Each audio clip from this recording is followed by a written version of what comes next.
Okay, Roger, next question. The insurance climate in California has changed so much over the past year, especially.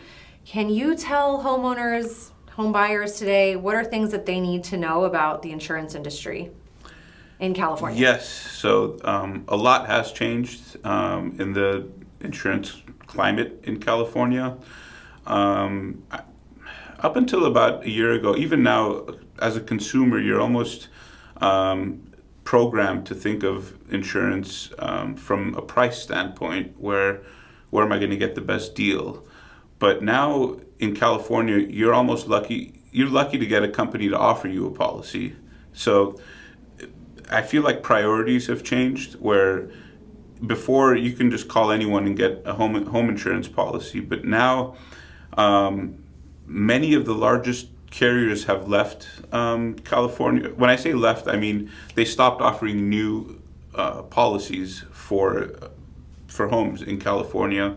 So you're limited with your selection, and oftentimes, if you're in an area that is slightly higher than average fire risk, you're facing much higher premiums.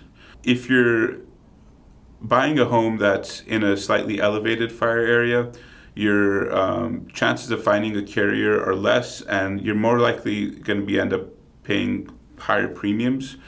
So as a consumer that's in the market looking to purchase a home, you want to start early with shopping for insurance. Usually in the process of getting a loan and finding all that, insurance kind of comes towards the end naturally.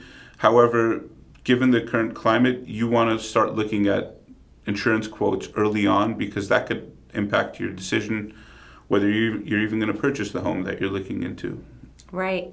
I've had a few clients recently that when they went to make an offer on the home, they had to check to see what the insurance would be, and sometimes that insurance ended up being too much for them for what would be their monthly all in with mortgage and everything else, and had to let go of that house and not make an offer on the property. So, Roger, how specifically can you help home buyers?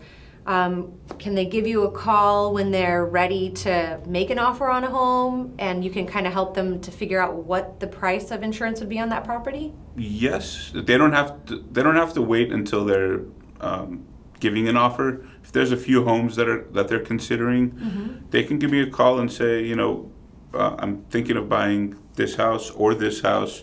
Can you get me quotes? And I'd highly recommend it, just because very small differences in location or the history of the home's claims history can really impact the price. And it's just good to get started sooner rather than later these days. That makes sense. So Roger's your guy to call when the time comes.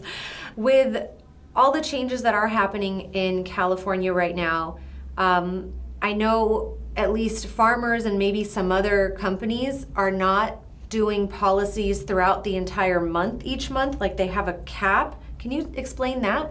Yes. So most companies, I'm not going to name them all, but these are all companies that you've heard of. Most of them aren't offering policies at all in California for property insurance. However, some companies, like Farmers, are allowing, for example, with Farmers, we're limited to 7,000 policies statewide in California. And every month. Every month, correct. Every month. And I believe this started either in July or August. And in August, it took about 20 days to reach that mark. Well, in September, we hit it in less than 10 days. So after the 10th day, we can't offer a farmer's home policy anymore. However, we're not limited just to farmers, so we can still get you a homeowner's policy. It's just different companies are taking different actions to lower their costs and mitigate the risks that they're facing. So I'm happy to still be able to offer policies where a lot of companies, they're just not offering any policies right now until they get the rates that they want. Amazing. Yeah, that's a big change. And